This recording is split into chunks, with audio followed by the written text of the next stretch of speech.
Ready start.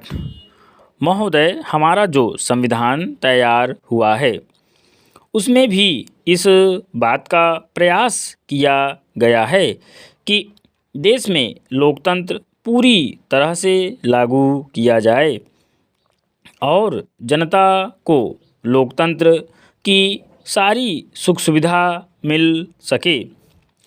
सबसे पहले मैं आपको इस बात के लिए धन्यवाद देना चाहता हूँ कि आपने मुझे इस सम्मेलन में कुछ कहने का अवसर दिया है।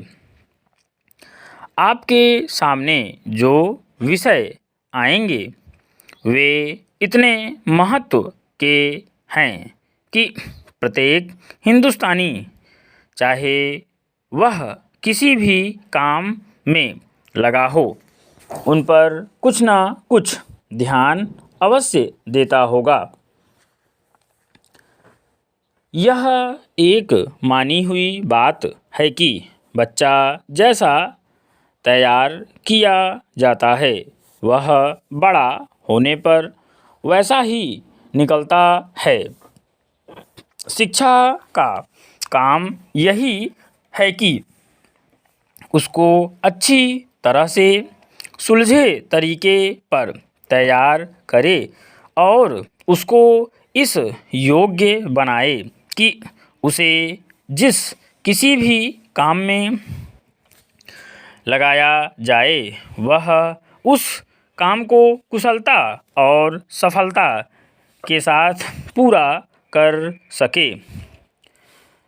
हमारे देश में जो शिक्षा पद्धति अभी तक जारी है वह नई नहीं है, बल्कि यदि मैं यह कहूँ कि वह 125 वर्ष पुरानी है तो गलत नहीं होगा।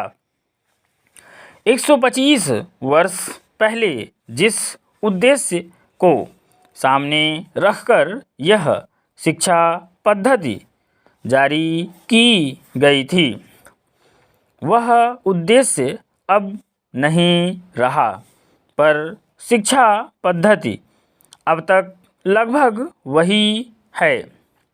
मैं मानता हूँ कि इस बात का प्रयत्न किया जा रहा है कि उसमें परिवर्तन किया जाए जिससे हमें अपनी आवश्यकताओं की पूर्ति में सहायता मिल सके। जहाँ तक मुझे मालूम है इस काम में अभी तक हम सफल नहीं हुए हैं।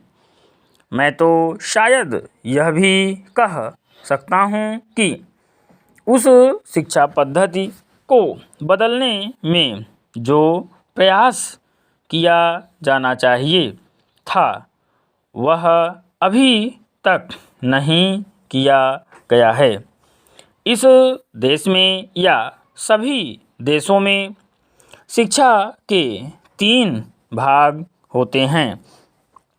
एक तो वह जिसमें छोटे छोटे बच्चों को शिक्षा दी जाती है, दूसरा वह जिसमें युवावस्था के पहले बड़े होने तक, और तीसरा वह जिसमें युवावस्था के विद्यार्थियों को शिक्षा दी जाती है।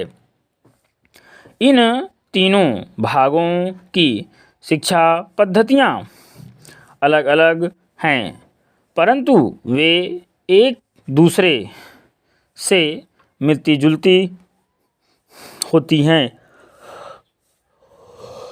और एक से दूसरे में जाने में कोई कठिनाई नहीं होनी चाहिए।